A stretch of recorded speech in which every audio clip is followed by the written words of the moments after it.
ডিম আর আলু দিয়ে বড়া কিভাবে বানাবেন। প্রথমে আলুটিকে ভালো করে সিদ্ধ করে নিতে হবে। সেদ্ধ করে এভাবে মাখিয়ে কাঁচা লঙ্কা, কাঁচা পেঁয়াজ, জিরা গুঁড়ো, ধনে গুঁড়ো এসব দিয়ে একসাথে অল্প একটু হলুদ দিয়ে মেখে তারপর কড়াইতে তেল গরম করে এভাবে ছোট ছোট করে বড়ার মতো দিয়ে দেবেন।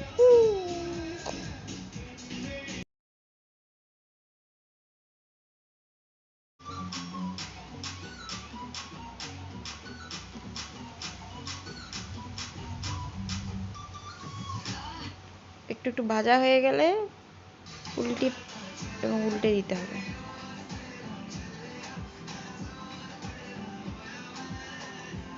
এগুলো কড়াইতে লেগে রইবে না, এগুলো উঠে যাবে। হালকা হালকা করে চেপে চেপে এটা ভেজে নিতে হবে। বেশি ভাজার দরকার নেই, আলু তো সেদ্ধই আছে, শুধু উপরে ডিমটা একটু একটু ভাজা হয়ে গেলেই হয়ে যাবে।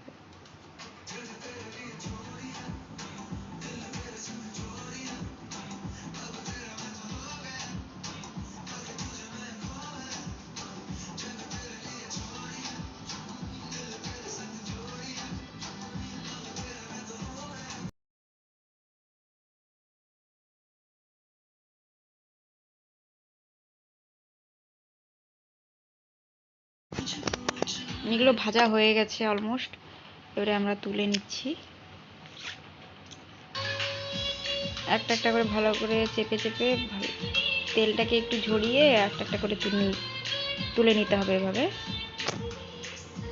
এগুলো খেতে খুবই টেস্টি হয়, আপনারা বাড়িতে নিশ্চয়ই বানিয়ে খাবেন।